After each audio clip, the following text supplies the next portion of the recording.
건설사업과 미래학 해외건설사 제8장 결론 40기 41기 발표를 시작하겠습니다. 발표는 다음과 같은 순서로 진행하도록 하겠습니다. 고급 인력 배출과 학습. 광복 이후 우리나라는 건설 분야에서 빠르게 성장해 왔습니다. 이러한 성장에는 국민의 높은 교육열이 큰 역할을 했습니다. 특히 대학의 고급 교육 프로그램은 우수한 인재를 배출하는 데 기여했습니다. 1965년 우리나라 건설업체가 동남아 건설시장으로 처음 진출했을 때 그 배경에는 12개 대학교에서 12,477명의 고급 건설 인력이 배출되었습니다. 그 중에서도 한양대학교와 서울대학교는 압도적인 수를 보여주었습니다.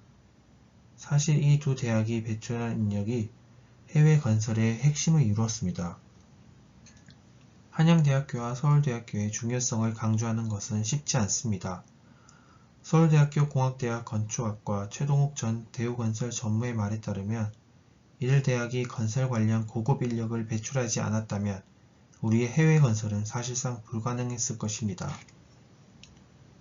이를 통해 우리는 교육의 중요성을 다시 한번 느끼게 됩니다. 고급 인력의 양성은 우리나라의 산업 발전과 세계 무대에서의 경쟁력을 높이는 데 결정적인 역할을 합니다.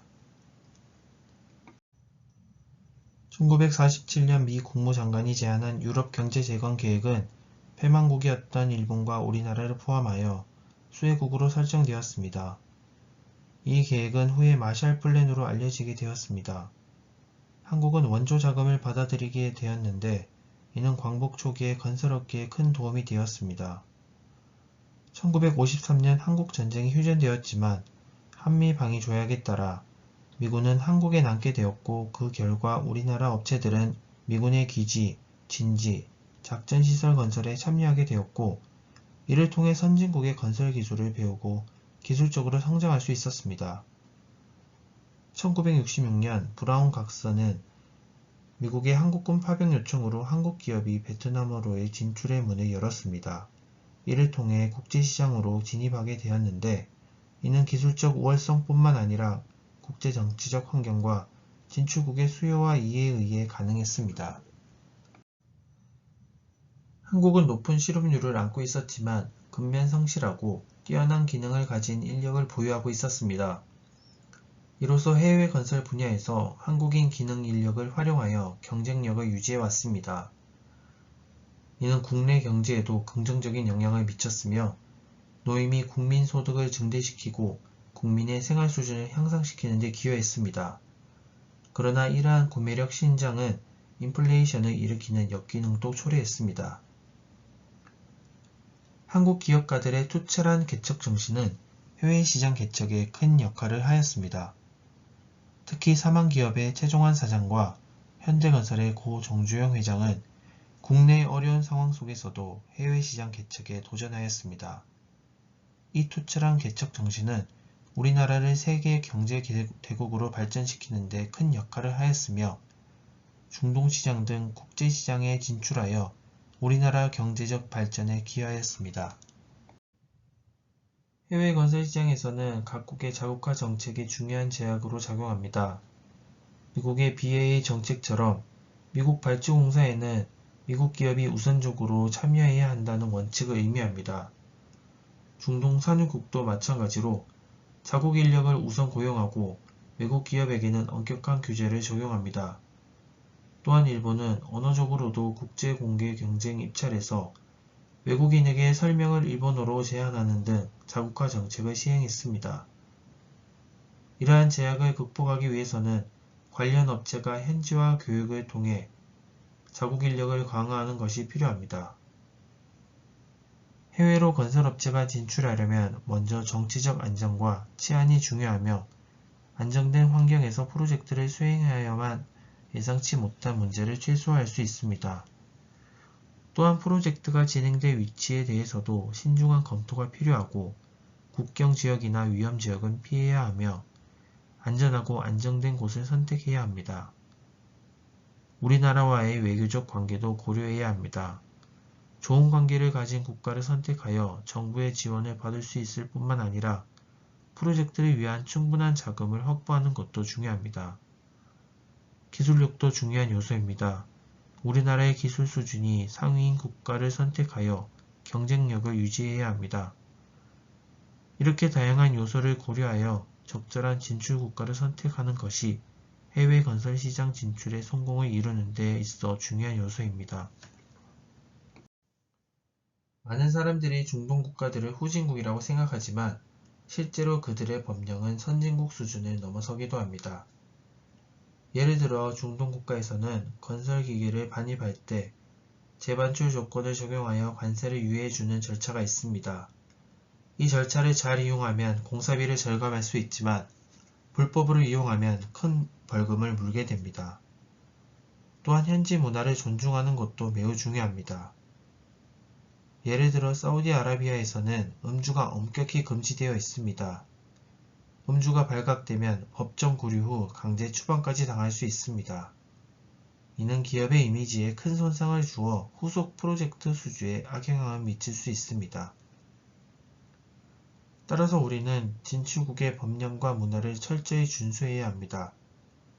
이것이 성공적인 해외 진출의 첫걸음입니다.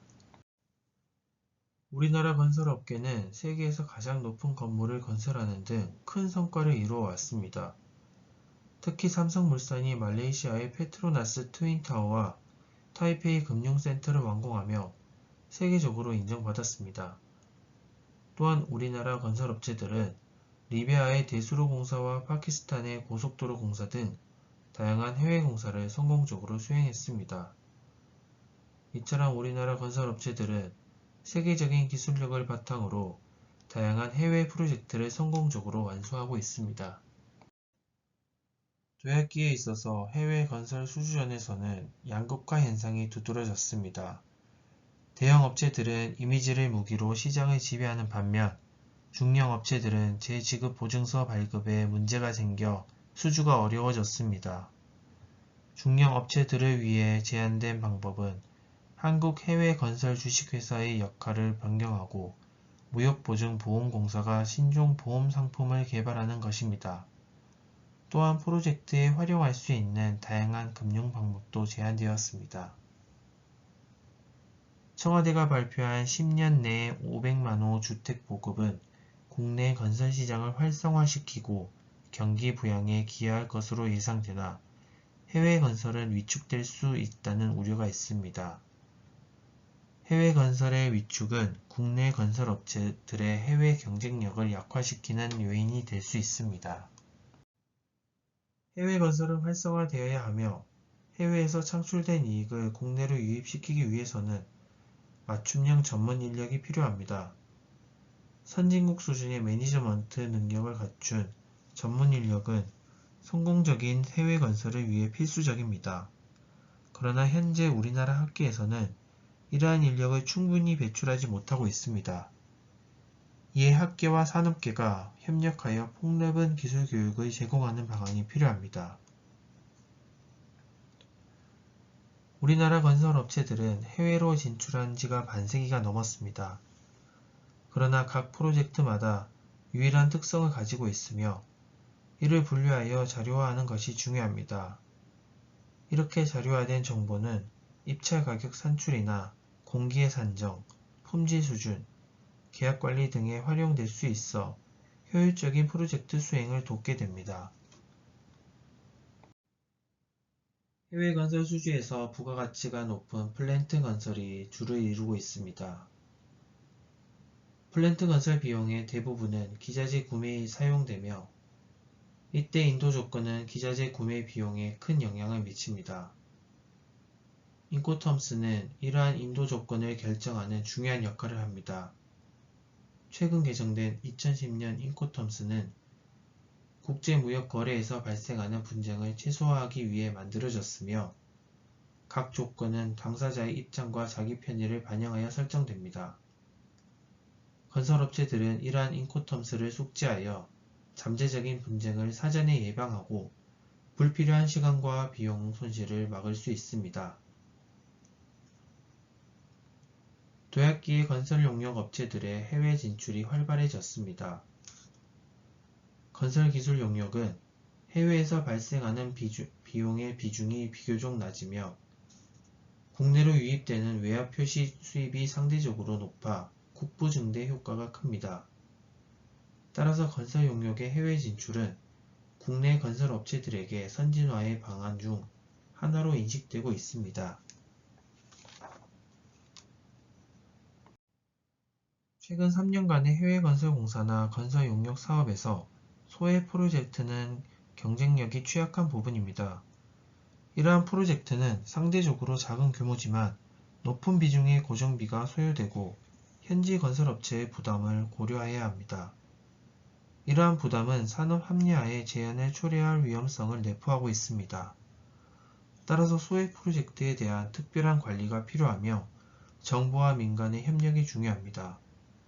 특히 적절한 지원책과 규제 완화를 통해 소액 프로젝트의 경쟁력을 강화할 필요가 있습니다.